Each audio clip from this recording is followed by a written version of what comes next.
নমস্কার। আশা করছি সকলে খুব ভালো আছেন, সুস্থ আছেন। আজকে আমি আলোচনা করব কালসর্প নিয়ে। কালসর্পটা কী? অনেকেই ভীষণ ভীত হয়ে থাকেন যে কালসর্প আছে আমার চারটে, তাহলে কি খুব ভয়ানক রেজাল্ট দেবে? খুব নেগেটিভ হবে আমার সঙ্গে? কিছুই কি পজিটিভ হবে না? এরকম চিন্তা কিন্তু আমাদের সবারই কম বেশি মাথার মধ্যে আসে। তো আজকে আমি এই ব্যাপারটা আপনাদের সঙ্গে ডিসকাস করব যে কালসর্প নিয়ে ভয়ের কিছু নেই। কখন আমাদের নেগেটিভ রেজাল্ট দেবে বা কখন আমাদের পজিটিভ রেজাল্ট দেবে, আমি আপনাদের সঙ্গে বিস্তারিত আলোচনা করব। তাহলে শুরু করা যাক। কালসর্পটা কী? আমাদের টোটাল 12টা হাউস। এই 12টা হাউসের মধ্যে রাহু কেতু সবসময় কিন্তু ক্লকওয়াইজ ঘোরে, আর বাকি যে 7টা প্ল্যানেট আছে তারা কিন্তু সবসময় অ্যান্টি ক্লকওয়াইজ ঘোরে।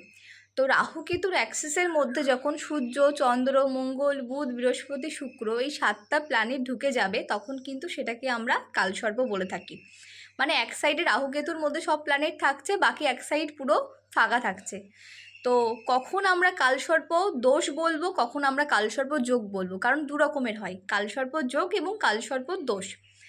তো রাহু কেতু যেহেতু ক্লকওয়াইজ ঘোরে, বাকি সব প্ল্যানেট অ্যান্টি ক্লকওয়াইজ ঘোরে, তো রাহু থেকে কেতুর অ্যাক্সিসের মধ্যে যখন 7টা প্ল্যানেট ঢুকবে তখন সেটাকে আমরা বলবো দোষ, এবং কেতু থেকে রাহুর অ্যাক্সিসের মধ্যে যখন প্ল্যানেট থাকবে সেটাকে আমরা বলবো যোগ।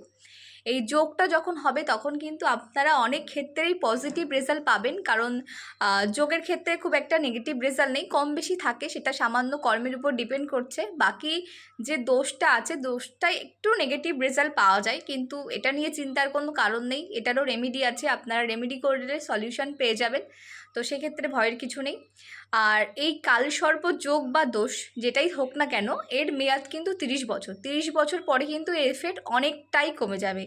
আপনার যে রেজাল্টটা পাচ্ছিলেন, ধরুন কারোর কালসর্প যোগ আছে, খুব নেগেটিভ রেজাল্ট পাচ্ছেন, কিন্তু 30-এর পর কিন্তু এর এফেক্ট অনেকটাই কমে যাবে। তবু যাদের দোষ আছে তাদের কিন্তু প্রতিকার করাটা অবশ্যই উচিত, যাদের যোগ আছে অতটা প্রতিকার করার দরকার নেই।